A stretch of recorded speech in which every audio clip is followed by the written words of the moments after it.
ഈ മീൻ എല്ലാവരും കണ്ടിട്ടുണ്ടോ?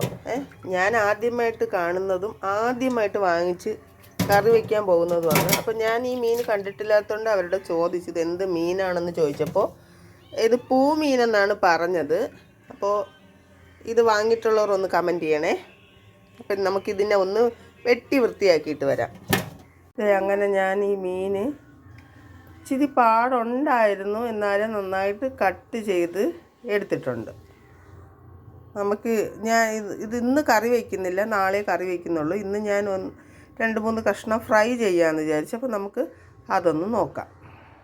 ഇപ്പം ഞാൻ മീൻ ഫ്രൈ ചെയ്യാൻ പോവുകയാണ്. അപ്പം ചെറിയ ഉള്ളി ഇല്ലാത്തതുകൊണ്ട് ഒരു സവാളയുടെ പകുതി എടുത്തിട്ടുണ്ട്. 1 കഷ്ണം ഇഞ്ചി, വെളുത്തുള്ളി, പെരുംജീരകം, കുരുമുളക്. ഇത് നമുക്കൊന്ന് അരച്ചിട്ട് വരാം. കുറച്ച് കറിവേപ്പിലയും കൂടെ ചേർത്ത് നമുക്കിത് നന്നായിട്ടൊന്ന് അരച്ചെടുക്കാം. ഞാനൊരു പാത്രത്തിലോട്ട് മാറ്റി ആവശ്യത്തിന് മഞ്ഞൾപ്പൊടി, മുളക് പൊടി, ഉപ്പ്, ആവശ്യത്തിന് ഉപ്പ്. നമുക്കിത് നന്നായിട്ട് മിക്സ് ചെയ്ത് എടുക്കാം. നമുക്കിത് മീൻ കഷ്ണത്തിൽ നന്നായിട്ട് പുരട്ടി കൊടുക്കാം. ഞാൻ അരപ്പെല്ലാം പുരട്ടി വെച്ചിട്ടുണ്ട്. ബാക്കി അരപ്പ് നമ്മളിങ്ങനെ വെച്ചിട്ടുണ്ട്. ഇത് കളയണ്ട, ഇത് നമുക്ക് ആവശ്യമുണ്ട്. പിന്നെ കുറച്ച് മീൻ മാറ്റി വെച്ചിട്ടുണ്ട്. അത് കറി വയ്ക്കാനാണ്. അത് ഇന്നല്ല, നാളെ കറി വയ്ക്കാം. ഒരു ചീനച്ചട്ടി അടുപ്പി വെച്ച് ഓയിൽ ഒഴിച്ച് കൊടുക്കുകയാണ്. കറിവേപ്പില, നമുക്കിനി മീൻ കഷ്ണങ്ങൾ വെച്ച് കൊടുക്കാം. 6 കഷ്ണമുണ്ട്. അത് എല്ലാം ഞാൻ ഒരുമിച്ചിട്ടിട്ടുണ്ട്. നമുക്കിതൊന്ന് ഫ്രൈ ചെയ്തെടുക്കണം. ഇത് ഞാൻ തിരിച്ച് മറിച്ചുമൊക്കെ ഇട്ട് ഫ്രൈ ചെയ്തിട്ടുണ്ട്. നമുക്ക് ഇതൊരു പാത്രത്തിലോട്ട് മാറ്റി കൊടുക്കാം. ഇത് ഞാൻ ഫ്രൈ ചെയ്ത് മാറ്റിയിട്ടുണ്ട്. നമുക്കിനി അതേ ഓയിൽ കുറച്ച് തേങ്ങ കൊത്തിട്ട് കൊടുക്കാം. കുറച്ചൊന്ന് മൂപ്പിക്കണം.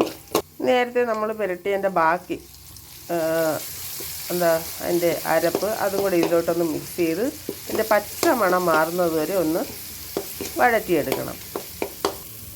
ഇതിൻ്റെ പച്ച മണമൊക്കെ മാറിയിട്ടുണ്ട്. നമുക്കിത് സൈഡിലോട്ടൊന്ന് ഒതുക്കിയിട്ട് നമ്മൾ നേരത്തെ ഫ്രൈ ചെയ്ത് വെച്ചിരിക്കണ മീൻ കഷ്ണങ്ങൾ ചേർത്ത് കൊടുക്കാം.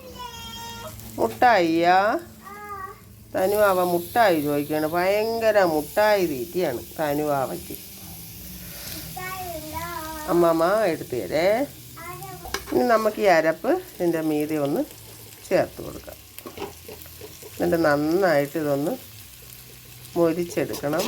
ടേസ്റ്റ് ഒരു രക്ഷയും കാണൂല, നല്ല ടേസ്റ്റാണ്. ഇത് അടിക്ക് പിടിക്കാതെ നമ്മൾ ഇളക്കിയിട്ട് കൊടുക്കണം. നല്ലവണ്ണം ഫ്രൈ ആയിട്ടുണ്ട്. ഇതുപോലെയാണോ നിങ്ങളെല്ലാവരും പൂമീൻ ഫ്രൈ ചെയ്യുന്നതെന്നൊന്ന് കമൻറ്റ് ചെയ്യണേ.